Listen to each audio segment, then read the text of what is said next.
teman-teman, perkenalkan nama saya Karissa Syarunesi dengan NIM F1052221001. Saya dari kelas 5A1 Pendidikan Fisika. Di sini saya akan menjelaskan skenario pembelajaran perubahan konseptual materi gitaran. Langsung saja.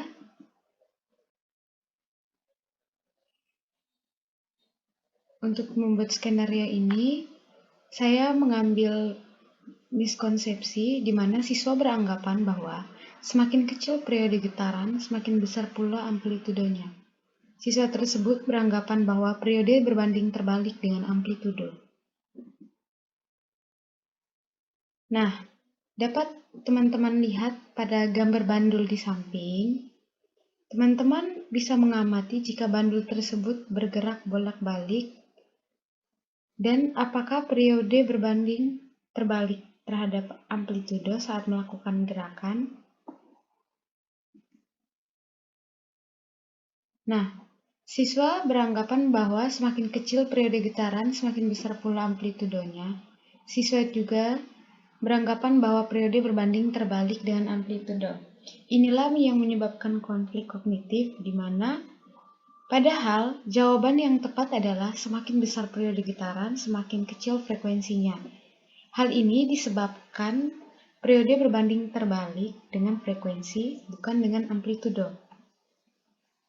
Oke, untuk memperjelas dan memahami materi ini, di sini teman-teman dapat melihat video yang saya tampilkan, di mana di sini terdapat bandul yang bergerak kiri kanan, mulai dari titik setimbangnya.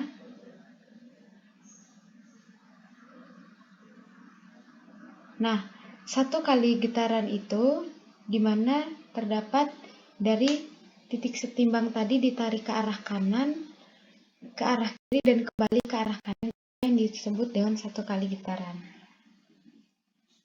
Setelah menonton video ini, berdasarkan miskonsepsi tadi, mereka percaya bahwa periode berbanding terbalik terhadap amplitudo.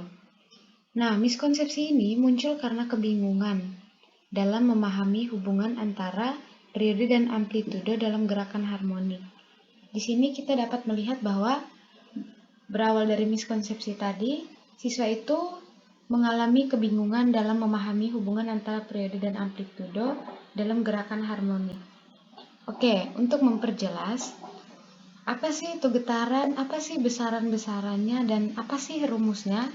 Di sini, getaran itu merupakan gerakan bolak-balik suatu benda melewati titik kesetimbangan. Besaran dalam suatu getaran terdapat beberapa yang bisa diamati dan dihitung, antara lain yang pertama itu ada frekuensi. Frekuensi adalah banyaknya getaran yang terjadi dalam satu detik. Yang kedua itu ada periode. Periode adalah waktu yang dibutuhkan suatu benda untuk melakukan satu kali getaran. Yang ketiga ada titik setimbang. Titik setimbang adalah posisi di mana benda tidak bergetar.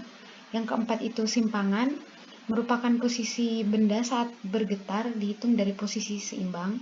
Dan yang terakhir itu ada amplitudo. Amplitudo itu adalah simpangan atau jarak terjauh dari titik setimbang yang bisa dicapai suatu benda yang melakukan getaran. Amplitudo ini juga memiliki satuan dalam meter atau sentimeter. Lanjut. Setelah besaran-besaran tadi, di sini ada rumus dari frekuensi, periode, dan rumus hubungan periode dan frekuensi. Rumus frekuensi sendiri yaitu F sama dengan banyaknya getaran atau N per waktu atau T kecil. Kemudian untuk rumus periode sendiri yaitu periode atau T sama dengan waktu atau T kecil per banyaknya getaran N. Hubungan periode dan frekuensi dapat dilihat pada di bawah ini. F sama dengan 1 per T besar atau periode atau T sama dengan 1 per F. Nah, untuk keterangan F itu apa, T itu apa, N itu apa, dan T kecil itu apa dapat dilihat pada keterangan pada tabel di samping ini ya. Lanjut. Oke, faktanya dalam sistem osilasi sederhana seperti pegas atau bandul, periode tidak bergantung pada amplitudo atau tidak tergantung pada amplitudo. Artinya, meskipun amplitudo meningkat atau menurun, periode tetap sama atau selama amplitudo tidak ekstrim. Oke, berdasarkan penjelasan tadi, untuk lebih memperjelas, di sini saya akan menampilkan satu contoh bandul dan yang satunya lagi contoh pegas. Di sini teman-teman dapat membayangkan dua bandul dengan panjang tali yang sama.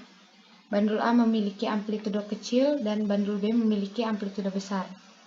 Dua bandul ini meskipun memiliki amplitudo berbeda dan memiliki periode yang sama, ini karena periode bandul hanya tergantung pada panjang tali, bukan amplitudo. Yang kedua itu contoh pegas.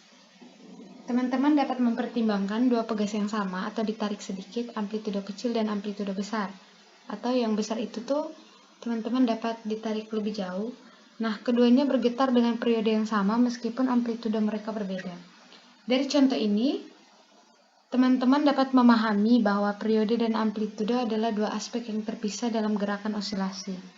Periode tidak berbanding terbalik dengan amplitudo, melainkan tetap konstan dan dalam kondisi tertentu. Nah, tidak hanya itu saja, di sini juga saya akan memberikan penerapan getaran dalam kehidupan sehari-hari. Dapat dilihat getaran pada pita suara, itu ya contoh pertama. Manusia memiliki organ bernama pita suara yang akan menghasilkan suara untuk berbicara, tertawa, berteriak, dan lain-lain. Letaknya di dekat tenggorokan atau lebih tepat di laring. Aliran udara dari paru-paru membuat pita suara bergetar dan langsung menghasilkan suara. Yang kedua itu ada getaran senar gitar. Ketika senar gitar dipetik, maka akan tercipta gelombang sepanjang lintasan dawai. Jika gelombang sudah mencapai ujung dawai itu diikat, gelombang akan dipantulkan kembali. Kemudian yang ketiga itu getaran penggaris. Penggaris panjang yang diletakkan di ujung meja ketika diberi tekanan atau gaya di sisi sebelahnya, maka akan menimbulkan getaran yang akan terasa pada meja. Nah, fenomena ini bisa dijadikan percobaan sederhana untuk para siswa di sekolah maupun di rumah. Oke, karena tadi sudah banyak penjelasan, contoh-contoh, serta penerapannya, di sini saya punya eksperimen sederhana untuk teman-teman dapat dilakukan di rumah. Eksperimennya itu tentang getaran dan pendulum. Alat dan bahannya itu sederhana, teman-teman bisa menyiapkan benang sekitar 1 meter. Yang kedua itu ada benda kecil yang dapat digantung, seperti koin atau bola kecil, kemudian ada penggaris atau meteran, dan terakhir ada stopwatch. Nah, untuk langkah-langkahnya sendiri, yang pertama itu membuat pendulum. Benda kecil tadi, yaitu koin atau bola kecil tadi digantung di ujung benang, pastikan benangnya cukup panjang. Kemudian ukur panjang benang dari titik gantung hingga pusat massa benda. Setelah itu, untuk mengukur periode, teman-teman bisa tarik benda kecil ke samping atau amplitudo kecil dan lepaskan. Lalu, teman-teman bisa menggunakan stopwatch untuk mengukur waktu yang diperlukan untuk 10 siklus penuh atau bolak-balik. Perlu teman-teman ingat bahwa satu kali getaran itu adalah dari arah teman-teman tarik bergerak ke samping dan kembali ke arah tadi, itu yang disebut dengan satu kali putaran atau satu kali bolak-balik. Yang ketiga, catat waktu dan hitung periode. Waktu untuk satu siklus yaitu 10 second ya. Kemudian teman-teman dapat ulangi dengan amplitudo yang berbeda. Sama seperti tadi, kalau tadi di atas dia ditarik lebih amplitudonya lebih kecil, namun yang di bawah ini amplitudonya lebih besar, kemudian teman-teman bisa lepaskan. Kemudian diulangi pengukuran periode seperti sebelumnya, lalu teman-teman dapat mencatat hasilnya. Untuk datanya sendiri, analisis data itu teman-teman dapat membandingkan periode dari kedua pengukuran, periode kecil dan periode besar.